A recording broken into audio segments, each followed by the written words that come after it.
오후에 하나님 말씀은 열왕기하 5장 1절로 4절 말씀입니다. 열왕기하 5장 1절로 4절 말씀입니다.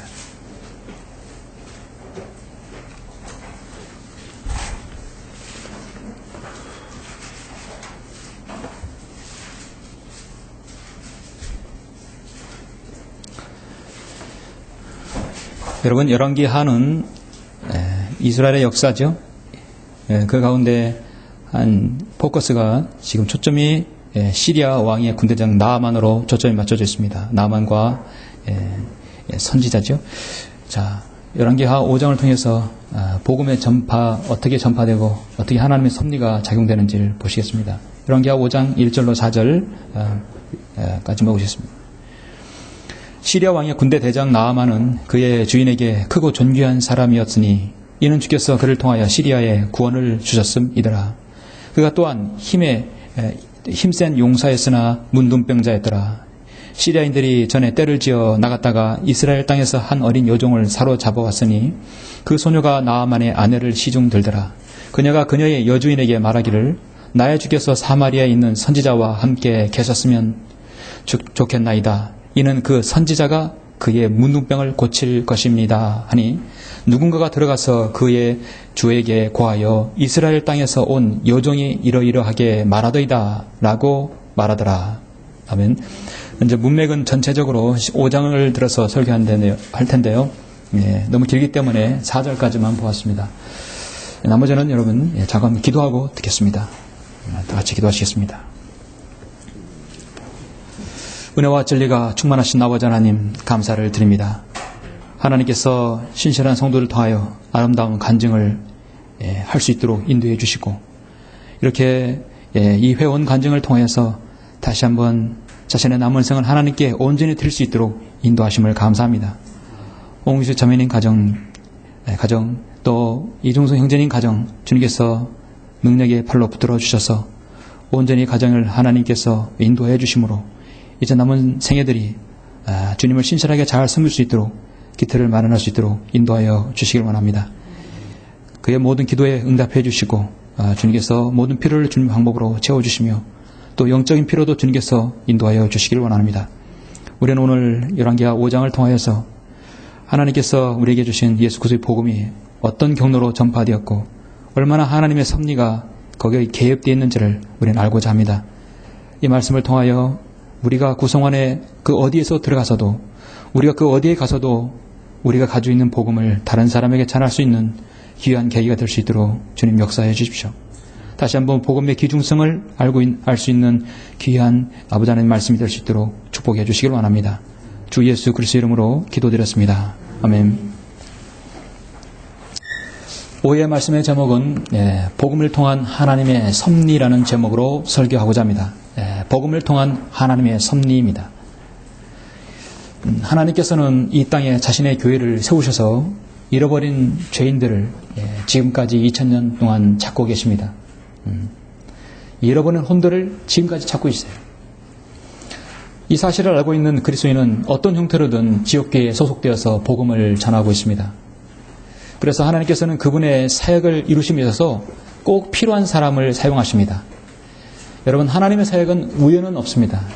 여러분 가운데 우연히 길에 지나가다가 들린 부분에게 들어오신 분은 없어요. 모두 다 하나님께서 여러분을 섭리적으로 여러분 생애를 인도하셨기 때문에 가능한 것입니다. 하나님께서 그 사역지의 최적임자를 사역자를 세우시고 그 사역자를 돕는 동역자를 또 하나님께서 방법으로 붙여주십니다. 그래서 하나님의 위대한 사역을 수행케 하는 것입니다. 이렇게 설교를 녹음하고 또 찍어서 인터넷에 올리는 사역 정말 중요하죠. 이걸 담당하던 지체가 다른 곳을 가게 되었을 때 또 정확하게 하나님께서 또 다른 지체를 보내주셔서 그 사역에 중단됨이 없이 하는 것, 작은 예이지만 좀 하나님의 사역은 하나님의 방법대로 하나님께서 사람을 보내주셔서 하는 것을 저는 여실히 지금까지 12년 동안 저는 알고 있습니다. 느끼고 있습니다. 여러분이 소속되어 있는 사회 구성원, 사업체들, 직장 구성원, 그 어떤 구성원이든 여러분은 그곳에 있는 것은 여러분 절대로 우연이 아니라는 사실입니다. 여러분이 어디 아파트에 들어가든 또 어디에 살든 어떤 회사에 취직하든 간에 그것은 하나님께서 섭리적으로 인도하신 것이죠. 하나님의 위대한 섭리가 거기에 개입되어 있습니다. 예수 그리스도와 함께했던 12 사도들이 그랬고 사도 바울이 그랬고 교회사를 통한 모든 선교사들이 그랬습니다. 특히 사도 바울은 이방인을 위한 하나님의 가장 강력한 하나님의 도구요 사역자였습니다. 오전에 말씀드린 대로 정말 교회 시대를 위한 일꾼으로서 하나님께서 택하시고 귀한 고귀한 그릇이었습니다.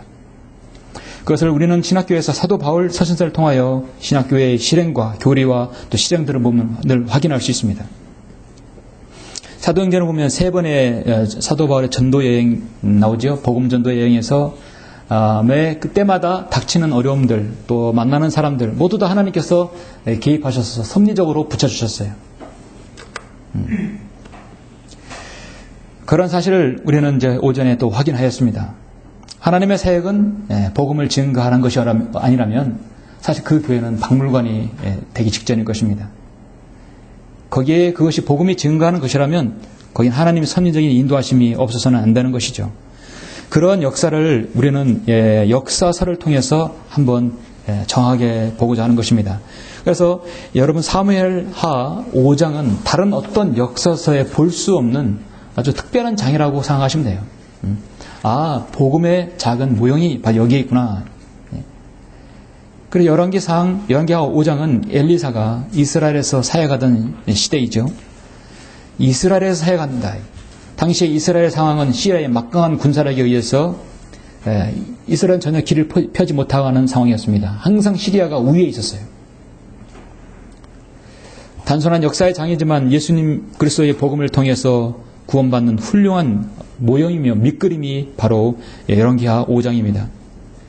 이 본문을 통해서 우리 시대에 섬기는 그리스도인이 전하는 예수 그리스도의 복음의 진리는 정말 순차적으로 전하는 데 있어서 하나님의 섭리가 반드시 개입되어야 하는구나. 내 뜻, 내 마음대로 되는 것이 아니구나 하는 걸 우리는 알 수 있습니다.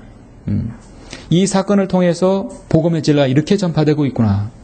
여기에 복음의 진리를 전하는 데서 하나님의 섭리가 작용하고 있구나. 하나님의 섭리라고 할 때 여러분 섭리란 말 쓸 때 섭리 무슨 뜻이냐 아십니까? 섭리라는 것은 세상과 우주 만물을 다스리시고 주관하시는 하나님의 지혜입니다. 모든 것을 관장하십니다.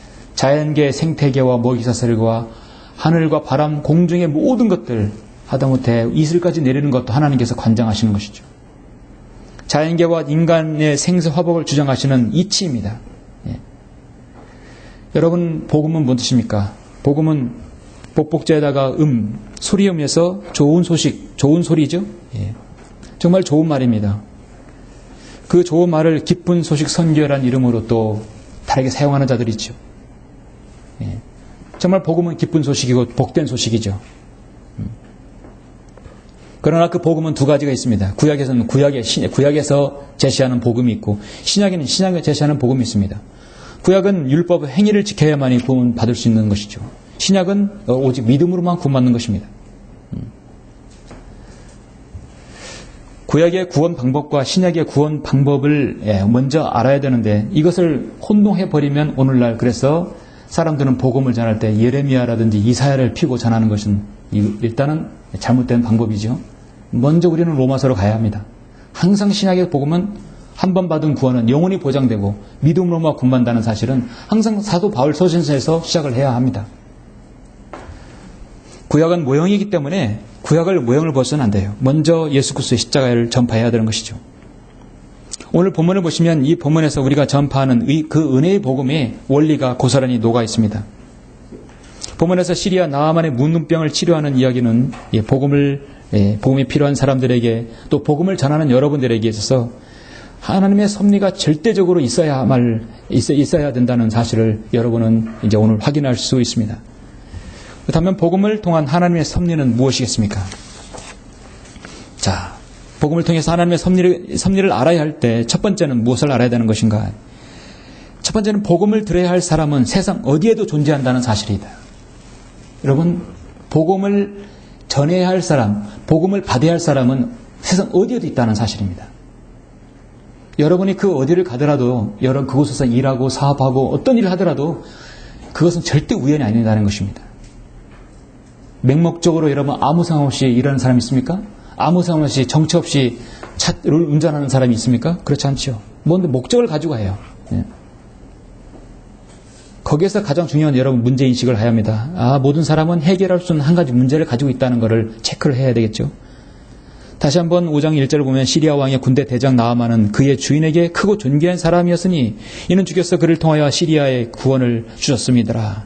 그가 또한 힘센 용사였으나 문둥병자였더라. 시리아인들이 전에 때를 지어 나아갔다가 이스라엘 땅에서 한 어린 여종을 사로잡아왔으니 그 소녀가 나아만의 아내를 시중들더라. 그녀가 그녀의 여주인에게 말하기를 나의 주께서 시리아에 있는 선지자와 함께 계셨으면 좋겠나이다. 이는 그 선지자가 그의 문둥병을 고칠 것임이니이다 하니 누군가가 들어가서 그의 주에게 구하여 이스라엘 땅에서 온 여종이 이러이러하게 말하더이다 라고 말하더라 했습니다. 이 지금 열왕기하 5장에 나오는 시리아는 처음에 유목민이었습니다. 일찍이 아브라함과 이삭과 야곱의 아내들이 팟단 아람에서 사는 그들의 친척에게서 아내를 얻었어요. 그래서 BC 1500년경에는 유프라데스 강을 북상해서 유프라데스 강 동쪽 지역에 머물러 있던 그 시리아 서쪽과 남쪽에서 다 진출했던 사람들입니다. 그래서 다마스커스 지나서 시리아, 당시에 이스라엘과 북쪽 이스라엘과 남쪽 유다일 때 시리아는 강력한 왕국을 건설했었어요.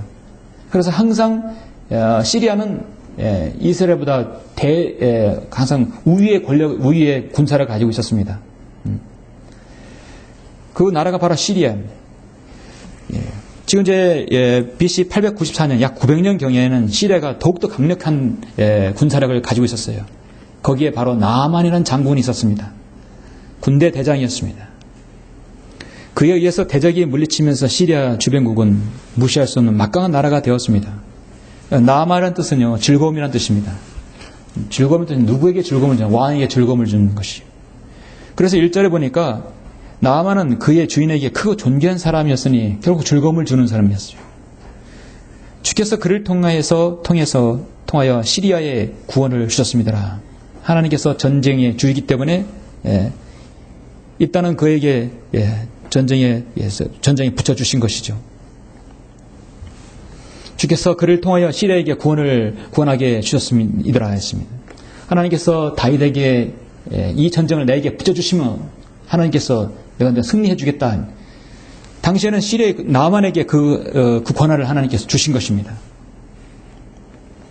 시리아가 나라를 구원하고 정말 자신의 그 권력을 사용해서 이스라엘을 간섭하는 것까지도 관여했던 그 상황입니다.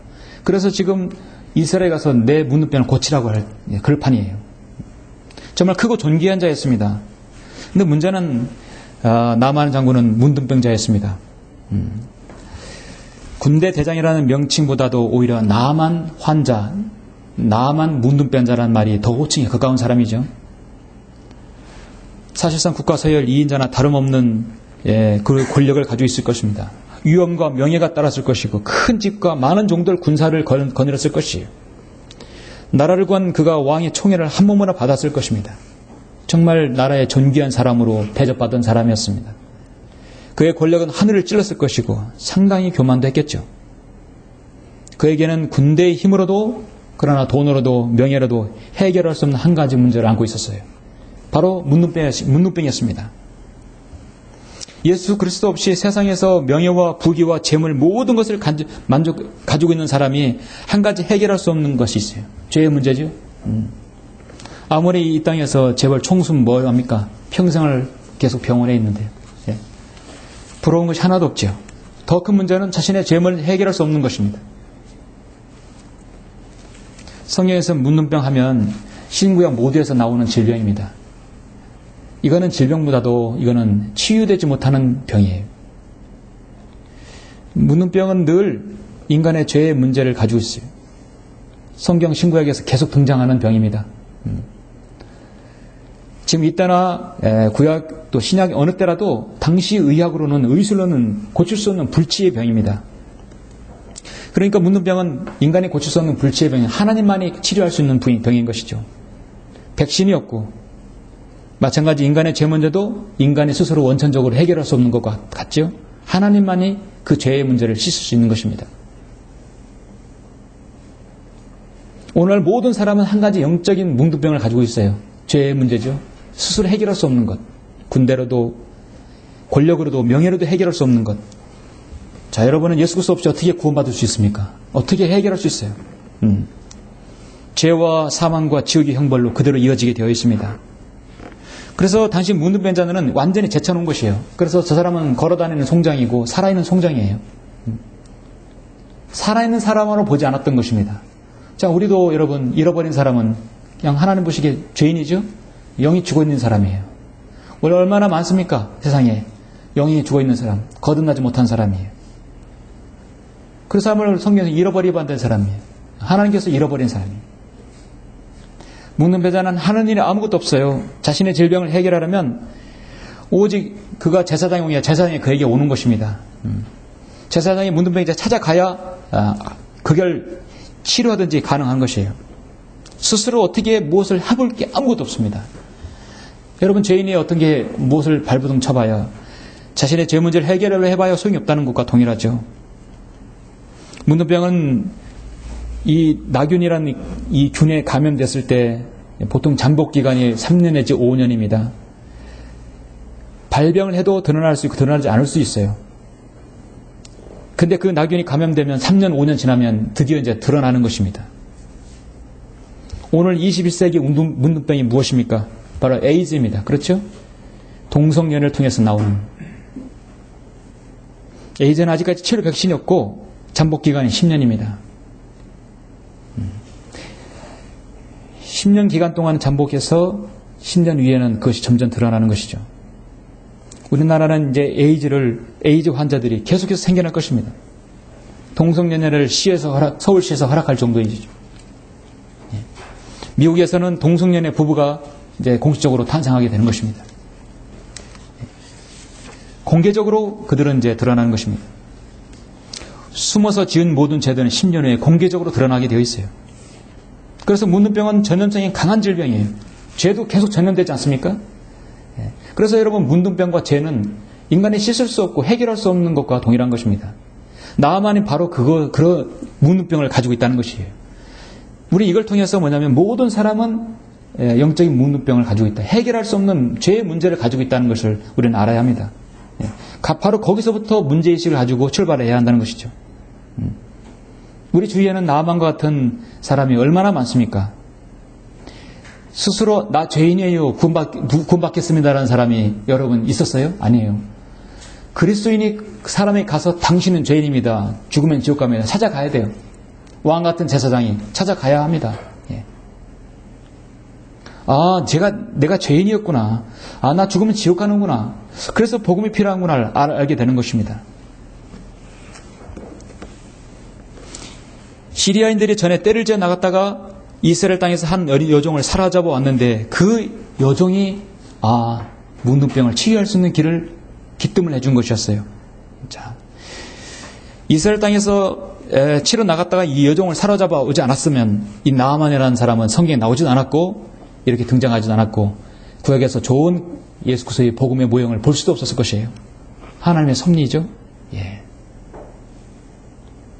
자기 집 여종을 통해서 이스라엘은 엘리사라는 하나님의 종을 찾아가면 나병을 그 문병을 고칠 수 있다는 것을 소식을 들은 것이었습니다.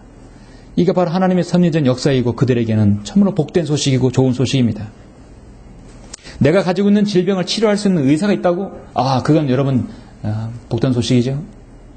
내 인생의 문제를, 내 영적인 문제를, 내 교리적으로 혼란한 문제를 해결할 수 있는 곳이 있다면 여러분 복된 소식이죠. 그런 곳이 인천에 있고 천안에 있고 그런 곳이 내 주위에 있다면 얼마나 복된 소식입니까? 나만 자신은 우연찮게 포로로 잡아왔던 한 여종이었지만 하나님께서는 이 여종을 통해서 나아만을 낫게 해주시는 역사를 이루신 것이죠. 그걸 통해서 또 나아만은 엘리사를 만나게 되고 엘리사는 하나님의 능력을 볼 수 있게 되었습니다. 한 여종이라는 이 여종 때문에 나아만은 하나님을 알게 됐고 선지자를 알게 되었던 것이죠. 그리고 여종은 하나님을 믿었기 때문에 하나님의 섭리 가운데 있었던 것이었습니다.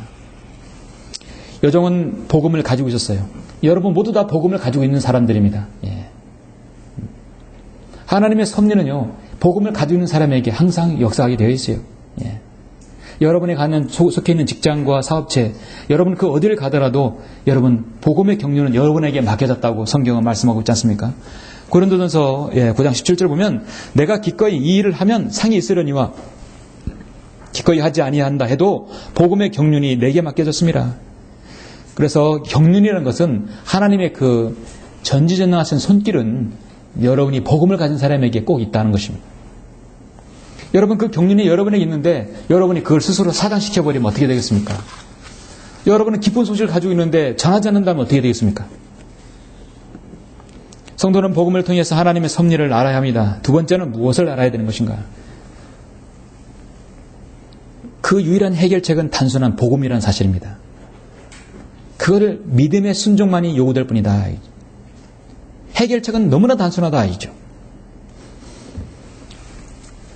자, 여러분 5절부터 잠깐 14절까지 한번 보시겠습니다. 이에 시리아 왕이 말하기를 가라 갈지어다 내가 이스라엘 왕에게 서신을 띄우리라 하니 그가 은 10달란트와 금 6,000개와 의복 10벌을 가지고 나가니라. 그가 그 서신을 이스라엘 왕에게 전하였으니 이르기를 이 서신이 당신께 이르거든 보소서 내가 내 종 나아만을 이 서신과 함께 당신께 보내니 당신은 그의 뭉두변을 고쳐주소서 하더라. 기가 막힐 노릇이지요. 막 그냥 보내놓고 뭉두변 고치라고 하면 얼마나 황당합니까? 이스라엘 왕이 그 편지를 읽고 나서 그의 옷을 찢으며 말하기를 내가 죽이고 살리는 하나님이기에 이 사람이 내게 뭉두병 걸린 사람을 보내며 고치라 하느냐? 그러므로 내가 청하노니 너희는 숙고하여 어떻게 그가 나를 대적하여 싸우고자 하는지를 알지니라 하니라. 아, 이렇게 해서 시비를 걸라는구나. 약하니까. 하나님의 사람 엘리사가 이스라엘 왕의 자기 옷을 찢었다 함을 듣자 왕에게 보내어 말하기를 어찌하여 왕께서는 옷을 찢으셨나이까? 이는 그를 이제 내게 오시게 하시면 그가 이스라엘에 선지자가 있는 줄 알게 되리이다 하더라. 그래야 나아만이 그의 마들과 병거를 거느리고 와서 엘리사의 집 문 앞에 섰더라. 아, 번지수를 잘못 갔죠? 제대로 갔습니다. 이제 엘리사가 그에게 신분꾼을 보내어 말하기를 가서 요단강에서 7번 씻으라. 그리하면 내 살이 회복되고 내가 깨끗하게 되리라 하자 나아만이 노하여 돌아가며 말하기를 보라 나는 그가 반드시 내게로 나와 서서 주 그의 하나님의 이름을 부르며 그의 손으로 병든 부위를 쳐서 묻는 병을 고치리라 생각해노라. 다마스커스의 강 아바나와 파르팔이 이스라엘의 모든 물보다 낫지 아니하냐? 내가 그 강들에서 씻으면 깨끗해지지 않겠느냐? 하고 분노에 차서 돌이켜 가니라. 그러자 그의 종들이 가까이 나와 그에게 고하여 말하기를 내 아버지여 만일 그 선지자가 당신께 어떤 큰 일을 하라고 명하였다면 당신은 그 일을 하지 않았겠나이까? 하물며 그가 당신께 씻어 깨끗해지라 한 것이니까 하더라. 이에 그가 내려가 하나님의 사람의 말에 따라 요단강에서 7번 몸을 담그니 그의 살이 어린 아이의 살같이 회복되어 깨끗해지더라. 그렇죠? 나아만이 깨끗해졌습니다. 엘리사는 당시에 북왕국 이스라엘에서 사역하고 있었으므로 남쪽 유다는 여호사밧이 통치했을 것입니다. 북쪽 이스라엘은 지금 여호람이 통치했을 가능성이 큽니다. 나아만은 대단한 행차로 자신의 권력을 자랑하면서 과시하면서 엘리사를 찾아갑니다. 그는 군대 대장이고 국방부 장관이었어요. 엄청난 행차였을 것입니다. 그가 가진 권세는 문둥병을 고치나 고칠 수 없었어요. 5절에 보니까 여러분 그의 행차가 어떤 행차였습니까? 은 10달란트와 금 6,000개와 의복 10벌을 가지고 왔다 했어요. 은 10달란트, 금 6,000개, 의복 10벌. 은 10달란트는 단시 6,000데나리온이 있어요. 한 데나리온의 노동자의 하루 품삯이었습니다. 은 10달란트는 약 48억 원에 해당하는 오늘날 우리 돈으로 금 6,000개는 6,000세겔이고 데나리온은 1,200데나리온. 그러니까 합해서 약 9억 6,010억 원. 오늘날 따지면 일단 금값만 해도 60억 원이 되는 돈을 가져온 것이에요. 병원 하나 살 돈으로 가져온 것이죠. 이 돈이면 한 사람이 따져보면 노동자가 200년 동안 일해야 될 그런 돈의 액수였습니다. 거기에 또 의복 10벌이었어요. 이 문둥병을 낫기만 하면 이거 다 주겠다는 것이에요. 그를 선물로 주겠다는 것입니다. 자, 문둥병자인 나아만은 병을 치유받는 것은 전지전능하신 하나님 편에서 보기엔 너무나 단순한 일이었습니다. 자, 복음은 단순한 것이었어요. 나아만은 잔뜩 기대를 걸고 가서 이렇게 대문 밖에 나와서 마중 나와서 어이구 어떻게 오셨냐고, 내가 바로 치료하겠다고 막 열심히 정성을 내서 환부를 만지고 그렇게 할 줄 알았어요. 그런데 자신 나가지도 않고 종을 보내서 그 요단강에서 7번 씻으라고 간단하게 말한 것입니다. 내가 다마스커스의 강 아바나와 파르파리 이스라엘 물보다 낫지 아니하냐, 더 더러운 이 요단강에서 내가 어떻게 쓸 수 있겠느냐. 분내자서 돌이켰을 때 그의 종은 더 어려운 일을 하더라도 당신은 할 거 아닙니까? 그런데 그 간단한 걸 왜 안 하냐고. 종이 참 그래도 생각이 있는 종이에요. 그렇죠? 그 탕물에 왜 담궈야 되냐고. 그러나 더 어렵게 과정을 시킨다면 분명히 그것도 했을 것입니다. 너무나 간단한데 왜 듣지 않느냐. 여기는 엄청난 여러분 복음의 사실 신비가 여기에 숨겨져 있는 것이죠. 복음을 통해서 구원 받으려는 것은 여러분 너무 간단해요.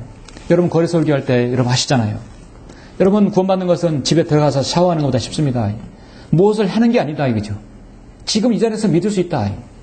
계속해서 강조합니다. 지금 이 자리에서 내가 내 입으로 주 예수를 시인하고 고백하면 구원받을 수 있다고. 단 1분 1초 그 순간이 중요하다 이거죠. 사람들은 너무나 쉽고 간단하기 때문에 믿지 않나요? 복음의 이 단순성입니다. 하나님께서는 복음을 어렵게 만들지 않았죠.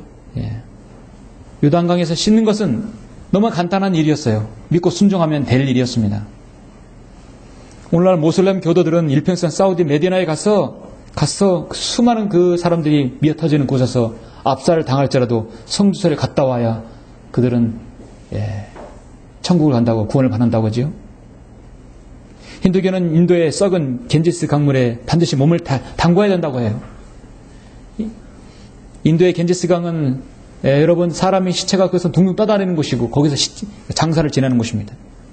배를 딱 죽은 사람 띄워보내고 거기에 불을 질러서 타다놓으면 시체들이 둥 떠다니는 것이. 그러나 그 썩은 물에 담그면 구원을 받는다고 하는 것입니다. 불교에서 갖가지 행위를 가르쳐요. 최소한 108배는 몇 번 해야 되고 자신을 해탈시켜야 되고 무엇을 해야 되고 고행을 해야 되고 하는 것입니다. 로마 가톨릭은 성찬 미사에 참여하고 빵과 포도주를 매번 먹어야 되고 세례를 받아야 되고 선한 행위를 해야 되고 모든 것은 세상의 종교들은 무엇을 해야 하는 것이에요. 선행을 하고 고행을 하고 돈을 내고 종교를 행하고 열심을 내고 또 신령과 진정으로 해야 되고 뭔가 해야 되고 인간의 노력일 뿐입니다.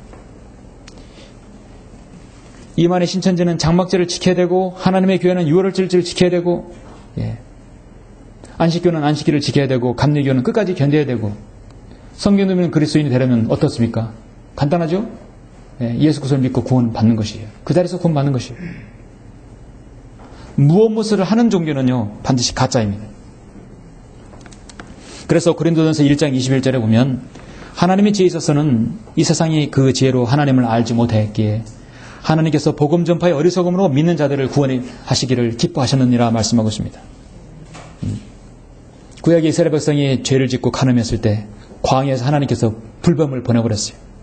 너무나 하나님께서 가증스럽고 죄인이기 때문에 다 아주 멸절시키려고 불뱀을 보냈어요.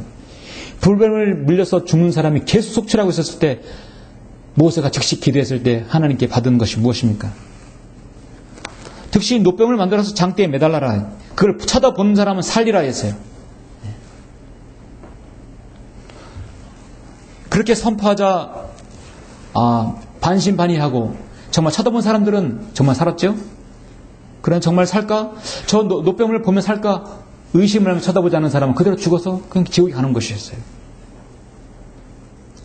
왜 하나님께서 요한복음 3장 16절 그 앞에 14절에서 모세가 광야에서 뱀을 들려오는 것 같이 인자도 그렇게 들려 올려져야만 하리니 왜 이 말이 나오겠습니까? 뱀은요 저주의 상징이에요. 장대에 매달았어요. 우리 주님은 저주로서 세상 사람들의 모든 저주로 십자가에 매달리셨어요. 저주의 상징. 그 형틀입니다. 우리 주님께서는 자신을 통해서 구원받는 방법을 어렵게 만들지 않았어요. 하나님께서 세상을 이처럼 사랑하셔서 그의 독생자를 주시니 이는 그를 믿는 사람은 누구든지 멸망하지 않고 영생을 얻게 하려 하심이니라. 하나님께서 자기 아들을 세상에 보내신 것은 세상을 정죄하려 하심이 아니요 그를 통하여 세상이 구원받게 하려 하심이라. 너무나 간단하죠. 믿는 사람은 누구나 구원받게 돼. 노뱀을 찾아본 사람은 누구나 구원받게 돼. 그래서 여러분 복음의 단순성을 사람들에게 알려줘야 합니다.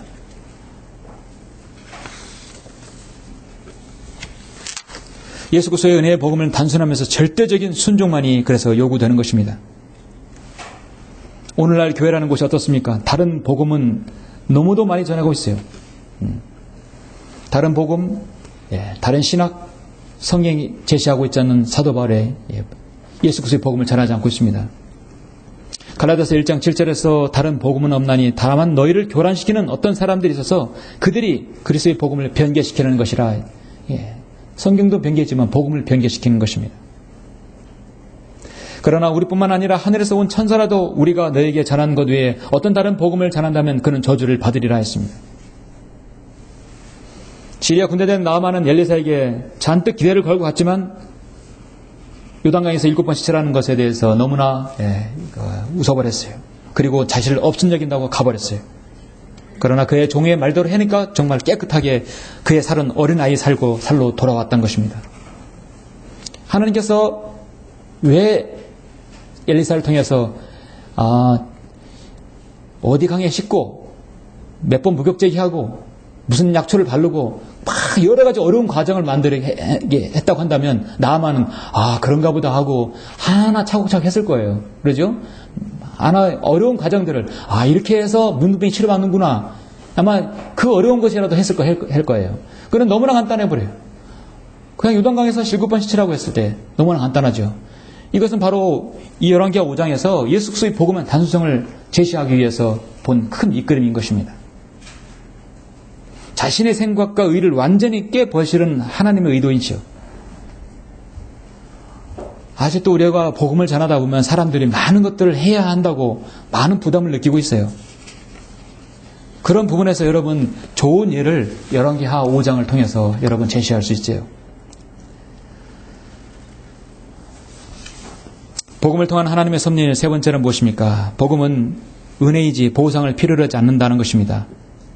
여러분 그래서 15절 보니까 15심지를 보니까 그가 그의 온 일행과 함께 하나님의 사람에게 돌아가 그의 앞에 서서 말하기를 보소서 내가 이제 이스라엘 외에는 온 세상에 하나님이 계시지 않음을 알았나이다. 그러므로 이제 내가 청하오니 당신의 종 예물을 받아주소서 하자. 아까 5절에 있는 그 많은 오늘날 시가로 따지면 60억 원 이상이 되는 예물을 받아주소서. 엘리사가 말하기를 내가 그 앞에 서서 섬기는 주께서 살아 계시거니와 내가 아무것도 받지 아니하리라 하였으니 나아만이 받으라고 그에게 강권하여도 그가 거절하였더라. 이게 하나님의 사람이에요. 돈에 눈이 멀어버리면 어떻게 되겠습니까? 더 이상 선지자 역할을 할 수 없죠. 오늘날 신약시대에 복음을 전한다고 하면서 헌금을 하고 있는 것은 복음 전도 집회는 절대 헌금이 없어요. 복음을 전하는 곳에서는 돈이 오고 가는 곳이 아닙니다. 자신이 거저받아서 구원받았는데요. 그거를 돈으로 팔아요. 그것은 사꾼목자이죠. 복음에는 대가가 필요하지 않습니다. 여러분 은혜라는 것은요. 받을 수 없는 사람이 자격 없는 사람이 거저 주시는 것이 바로 은혜입니다. 그런데 그 은혜를 돈으로 치부해버리면 어떻게 되겠습니까? 2000년 신학교회사에서 복음 전도 집회에서 돈을 걷는 사람은 한 번도 없었어요. 요한 웨슬레,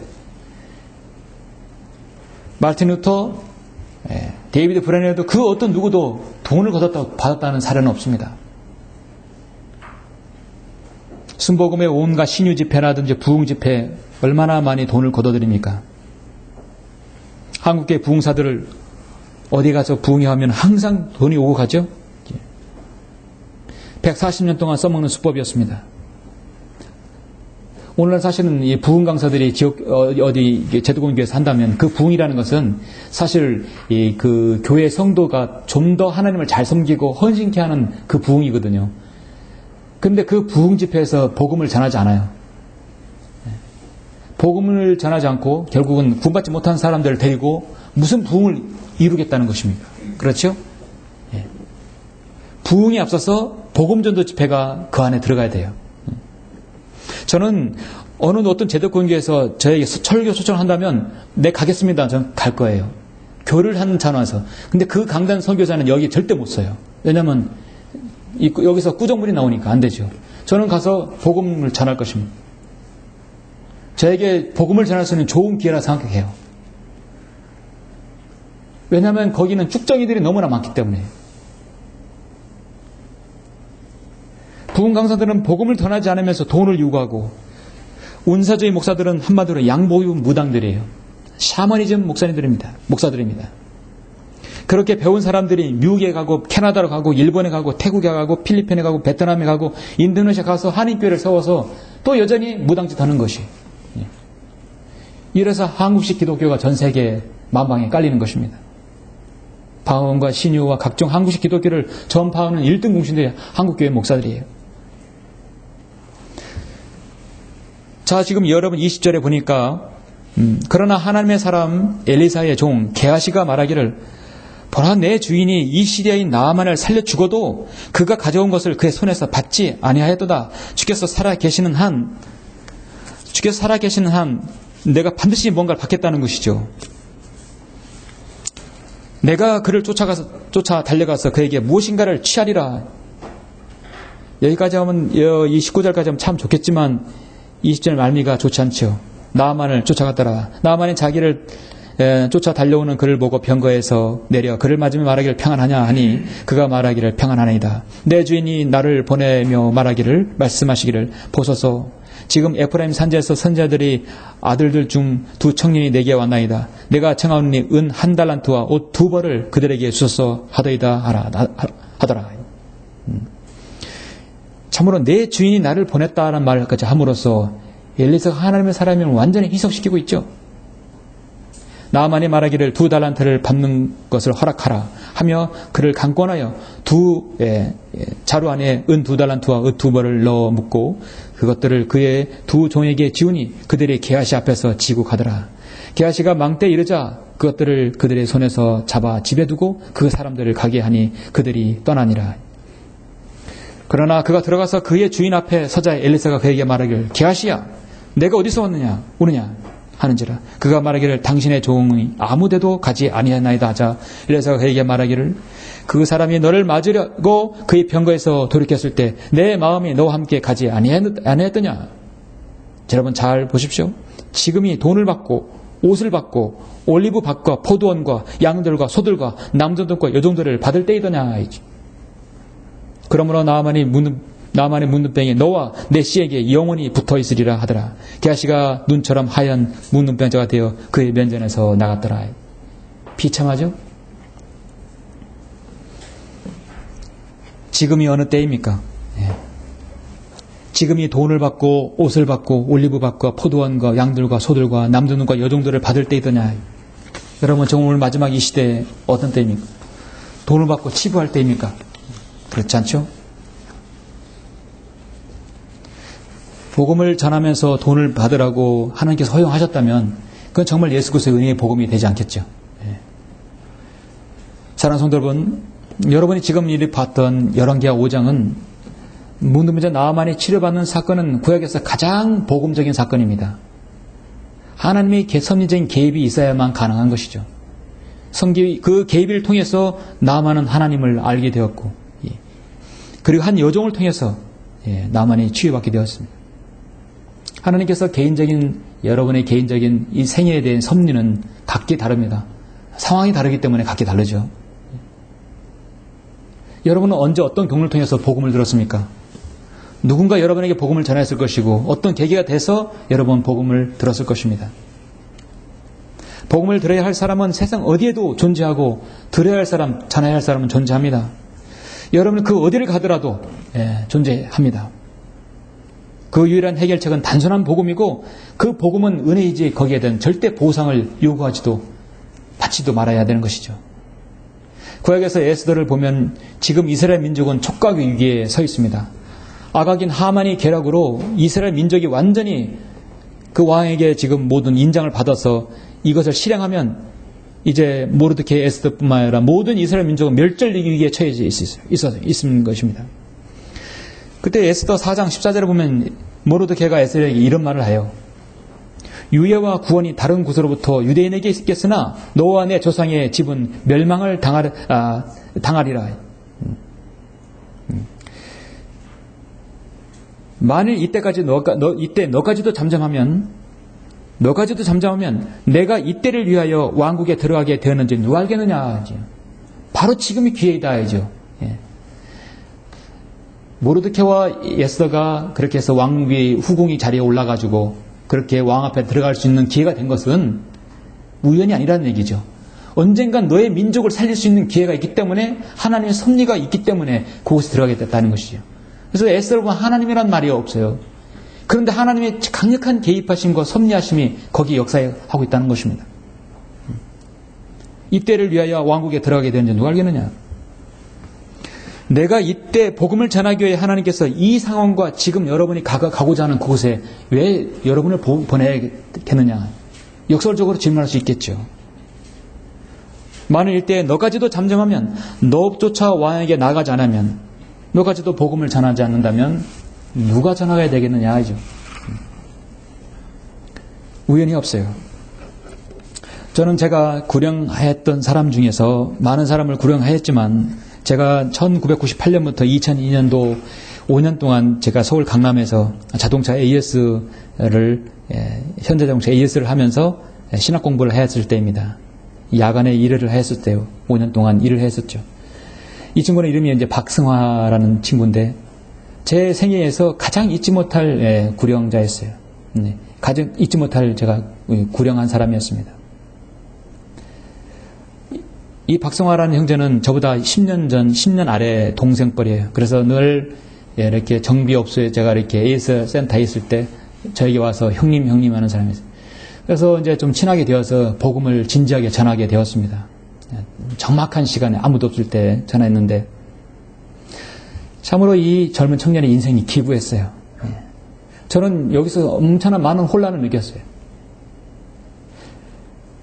부모 얘기를 나오자 자기는 아버지를 모른다고 그래요. 아버지가 누군지 모른다는 것이. 고아인가. 이 박성화라는 친구는 자기 어머니가 강간을 당해서 낳은 아들이에요. 그래서 이 남자는 도망가고 없어요. 어떤 사람인지 몰라. 악의 씨예요. 어머니는 자기가 어린 나이에 돌아가셨어요. 기구한 인생이죠. 자신의 이모가 자신을 어린 나이에 키웠어요. 이모가 어머니하고 다 같아요. 아버지는 누군지 모르고 어머니는 일찍 돌아가시고. 과연 이 사람의 출생은 어떤 출생인가? 하나님께서 원하시는 출생은 분명히 아닐 것인데. 그런데 인생은 태어났어요. 죄의 씨, 악의 씨 아닙니까? 그럼 내가 여기서 예수 복음 전한다면 정말 하나님 역사는 있을 것인가? 그때 당시엔 신학 공부하고 있을 때 가지고 제 나름대로 혼란이 있었어요. 아, 이런 사람 내 인생도 있었구나. 참 이 친구 정말로 이렇게 마음에 와닿게 해서 전하였습니다. 복음을 전해서 이 친구가 구원받고 영접했어요. 정말로 죄인이지만 이렇게 만난 것도 주님의 섭리가 아닌가 저는 생각합니다. 하나님의 섭리 아니었다면 하나님의 그 주도하심, 제가 이렇게 신학 공부하면서 정비하고 이렇게 예수 나갔던 그때 그 시절이 아니었더라면 이 친구를 제가 못 만났을 것이에요. 제가 사역 내려오면서 이 친구와 연락을 못해서 지금도 언젠가는 어딘가 있을 것이에요. 조금 만나고 싶은 동생입니다. 이 친구가 그래서 구원받고 이후에 얼마 후에 결혼을 했어요. 결혼을 해서 아들을 낳았어요. 그러니까 저에게 전화가 왔어요. 형님, 제가 결혼했어요. 그리고 아들을 낳았습니다. 이제 저도 떳떳한 아버지가 됐어요. 그러니까 이 아들은 저처럼 기르고 싶지 않습니다. 그 얘기를 듣고 제가 참 가슴이 미어져서 이제 반지 하나를 사들고 가서 축하해줬던 기억이 있습니다. 하나님께서 여러분 구원하시고 복음을 전하는 경로는 여러 가지예요. 설사 악에 시대하더라도 그도 한 죄인에 불과하고 그도 분명히 구원받을 수 있는 기회가 있는 것이죠. 누구를 통해서? 지나가다 교회 들리면 뭐 복음 다 전합니까? 그렇지 않죠? 바로 여러분의 행복, 여러분이 계신 곳, 그 어딜 가더라도 하나님의 섭리는 분명히 있을 것이라는 것입니다. 결론적으로 고린도전서 1장 21절을 보면 하나님의 지혜에 있어서는 세상이 그 지혜로 하나님을 알지 못한다겠어요. 하나님께서 복음 전파의 어리석음으로 믿는 자들을 구원하시기를 기뻐하시느니라. 여러분이 전파하는 복음은 세상 사람들이 가장 어리석은 거로 보고 있어요. 그거 종이짝지 한 장으로 보고 있죠. 그렇죠? 그러나 그 복음 전지 한 장으로 구원받을 수 있는 것이 역사가 있는 것입니다. 누가 버린 쓰레기통에서 버린 성경을 통해서 여러분 진리를 알 수도 있는 것이고, 그렇죠? 오늘날 복음 전파의 어리석음으로 하나님의 섭리 가운데 복음의 귀중성을 알고 있는 사람이 정말 귀해요. 여러분들은요, 일당 100, 1000만이 아니라 그 이상이 될 수 있는 사람들이에요. 저와 여러분이 전하는 복음의 진리가 얼마나 소중한지 세상은 몰라도 주님은 아십니다. 그렇죠? 그리고 그 당사자는 알아요. 지금 세상은 복음 전파를 어리석음으로 말하지만 이것이야말로 죄인들을 구원에 이르게 하는 하나님의 사랑의 섭리가 있어야만 가능한 것입니다. 지금 그러한 하나님의 섭리된 역사가 바로 여러분 자신을 통해서 온전히 수행되기를 원하는 것입니다. 디도서 1장 3절에 읽고 마치겠습니다. 때가 되어 그의 말씀을 복음 전파를 통해 나타내셨는데 이 일은 우리 구주 하나님의 명령에 따라 내게 맡겨진 것이라. 이 내가요 바로 여러분이에요. 그렇죠?